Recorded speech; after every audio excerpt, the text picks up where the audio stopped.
Hello there folks, my name is Spoonks and welcome back to another episode of Box Office Chat. This is the show where I break down the top 5 domestic box office results, see where each movie landed, and see how well each movie did, so let's get started. Number 5 was Challengers, making $2.8 million this weekend, adding to a domestic total of $43 million and a worldwide total of $78 million.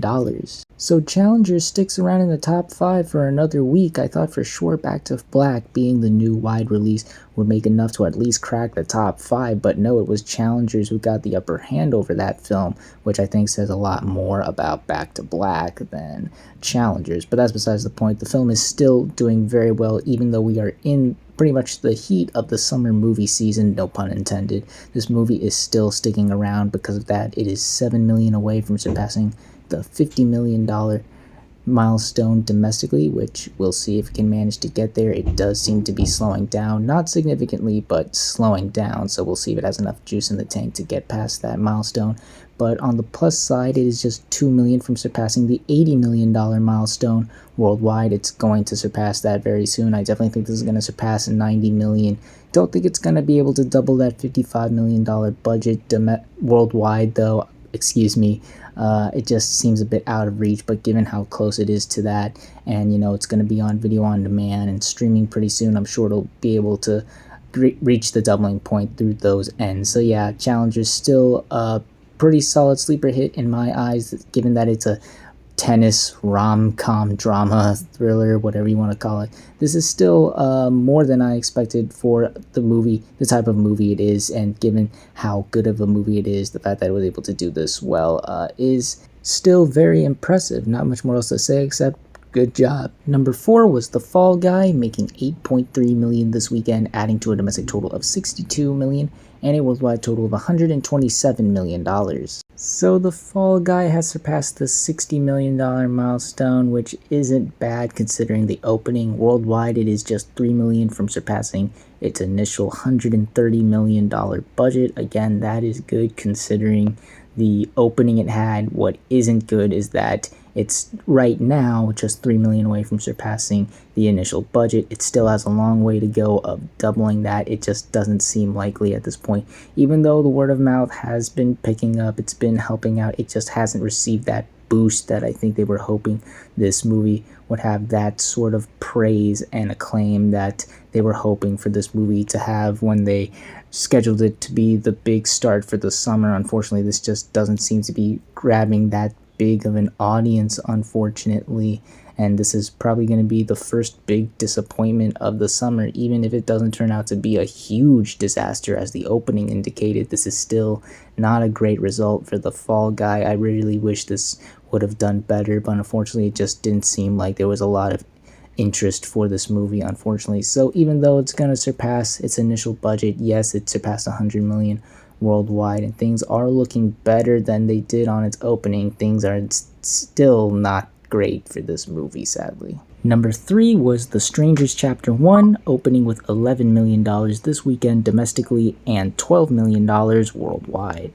This is the biggest opening for a horror film this year, topping Night Swim, Abigail, Imaginary, and The First Omen. Night Swim has finally dethroned. This movie was only able to beat it by $100,000, but Night Swim has finally been dethroned. This is pretty much in line where I thought the movie was gonna open to. Nothing major, but still quite impressive given the reception to the last film, and even the reception to this movie, the reviews for this. Oh my God, the review. I think that pretty much sums up how people think about it. But the fact that I was able to make this much is still impressive. It still shows that horror can still bring out a decent amount of people. And, with this being tied to a pretty beloved franchise like The Strangers, it definitely has its own cult following. There was interest here, and it's still got some time before the next horror movie, The Watchers, comes out in early June.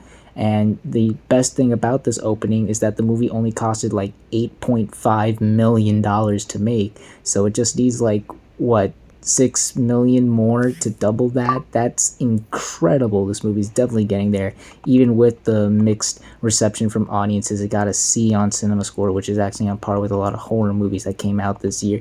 This is still a rather impressive result. This is definitely going to get to the doubling point. Not much more else to say except this is a honestly a great opening. Number 2 was Kingdom of the Planet of the Apes, making 25 million this weekend, adding to a domestic total of 100 million and a worldwide total of 236 million dollars. So the film held as well as you would expect for a typical big summer blockbuster, falling 56% from last weekend, which is much better than I think a lot of people were expecting this to do, considering the Bee's cinema score. It seems word of mouth is not as mixed or negative as we had thought for this film, and it's continuing on the trend of all of the other Planet of the Apes movies, crossing 100 million domestically. It's already surpassed 200 million worldwide, and given that the budget is 160 million, this is headed in the right direction. It's definitely going to surpass the doubling point in a couple weeks, maybe even this week or so.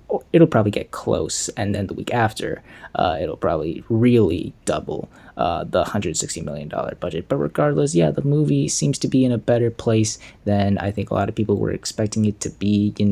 The B cinema score, definitely concerning, definitely, cinema score is definitely a good indicator of audience reception, and you definitely have to take it seriously sometimes. But I think this is one of the few times where that wasn't really as strong of an indicator as we thought. People do seem to be interested in this movie. It just hasn't been as much as I think people were expecting it to. I still think there's some skepticism towards this movie. The fact that it did get over 55% drop off, that kind of indicates it was a bit front loaded, but still, given that cinema score last weekend and all the doom and gloom about it, this held much better than I think a lot of people were expecting it to. So yeah, still the biggest movie of the summer right now. Gonna be interesting to see which movie down the road is the first to top it, but things are looking pretty good for Kingdom of the Planet of the Apes. And finally, let's end the video off with the number 1 movie of the weekend, which was If, opening with $33 million this weekend domestically and $57 million worldwide.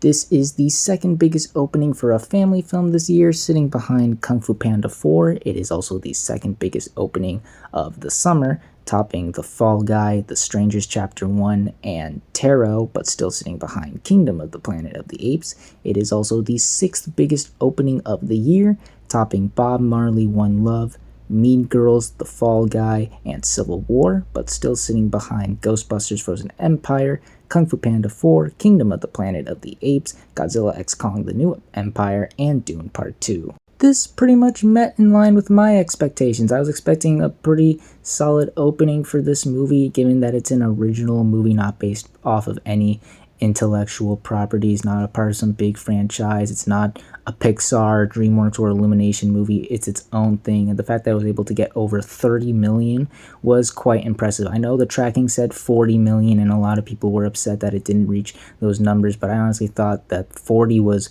a bit excessive given the type of movie it is. I know it has a big cast, and I know it was the first family movie since Kung Fu Panda 4, but guys, come on, this wasn't making 40 million. This is still a rather impressive opening for an original family film. It actually opened bigger than the Pixar and Illumination films that came out last year, other than Super Mario Brothers. So this is a good sign, showing that families are starting, they are more open to seeing these family films if they're interested, and families were interested, and they do seem to be really liking this movie as well. It got an A cinema score rating. That is perfect. I'm sure the word of mouth is going to carry over for this movie. It seems like a lot of families and even casual moviegoers are really liking this movie. Heard a lot of people saying that they cried at the end of this movie, like me. So I definitely think we could see some strong legs here. The downside here, though, is that it is a pretty expensive movie at $110 million. It's made a little, I want to say, less than half of that already. So, not great, but given the word of mouth, and the strong reception from audiences, I could see it being a sleeper hit, not to the extent of Elemental, but maybe something similar to Migration. It just carries out. The thing is, it does not have nearly as much time as Migration did, or even Kung Fu Panda 4 from earlier this year. It faces direct competition with another kids movie coming out this weekend, and then it's only got another month until Inside Out 2, so it's going to be interesting to see if this movie can put up a good fight against all that, if it can manage to, maintain its core audience, put up a good fight against all the other family films. But I think it's still got a shot. A lot of people seem to like it, certainly more than the critics. The critics were very mixed on this, but the audiences do seem to really like this movie. So I think I'm gonna give this movie a shot. Gonna give this a chance. Obviously, if this movie plummets next week, and then I'm gonna be like, oh yeah, this movie's in trouble. But as for right now, I think this is a good enough start for this movie. I think, given it's an original family movie, the first one in months is a pretty solid start.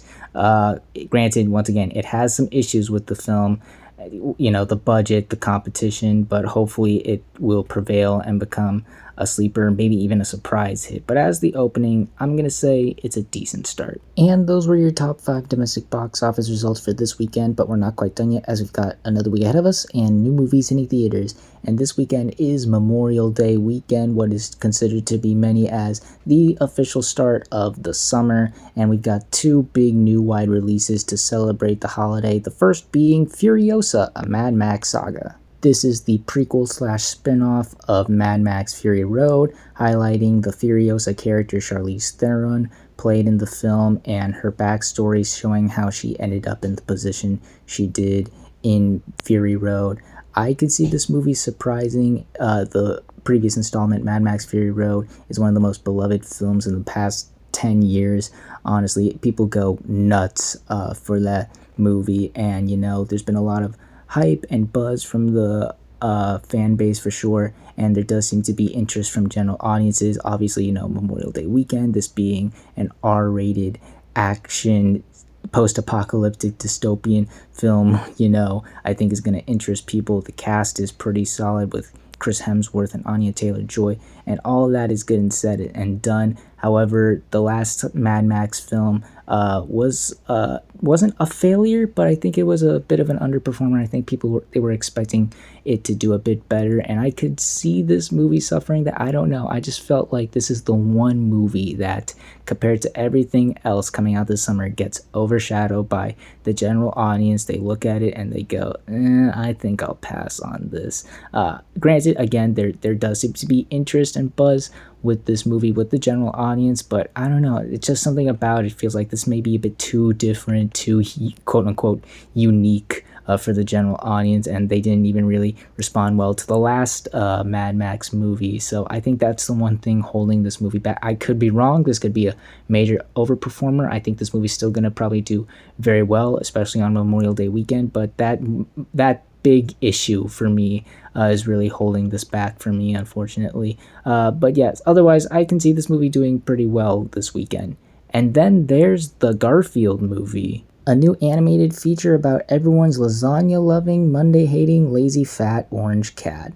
Now, being that this is the first animated movie of the summer, it was the first kids movie of the summer, but this is the first animated movie of the summer, and it's coming out on Memorial Day weekend. I think this is going to do a lot better than I think most people expect it to. Once again, first animated movie of the summer, first animated movie to come out since Kung Fu Panda 4. I think this is going to give this a boost. The fact that it's a movie about Garfield, the most iconic and beloved cartoon cat, also going to bring a lot of attention to this movie. The marketing has been fantastic. Everything about it has been amazing, from all the various trailers and ads, the posters, the animatronic billboards and buses. Oh, it's been so good. The buzz is very strong with this movie, and kids have to do something on Memorial Day weekend. They're off from school, and with this new animated movie, it's definitely something to do with the kids. The problem here though is I feel like Garfield isn't as big of a character as he was back in his heyday, so that's going to be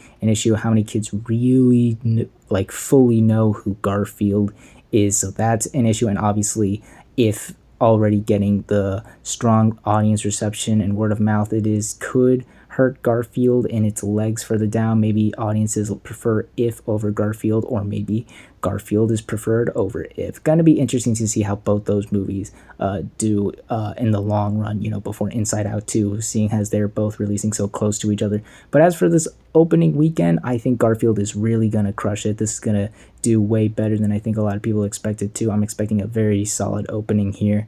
But we'll see how well this movie truly does, as well as the rest of the movies that land in the top 5 on the next Box Office Chat. And that's going to do it for this week's episode of Box Office Chat. What did you all think of the results? Were you satisfied, unsatisfied? Comment down below and let me know. If you like this video, hit the like button. If you like this channel, hit the subscribe button. Follow me on all the social media links right there. And until next time, everyone, stay sharp.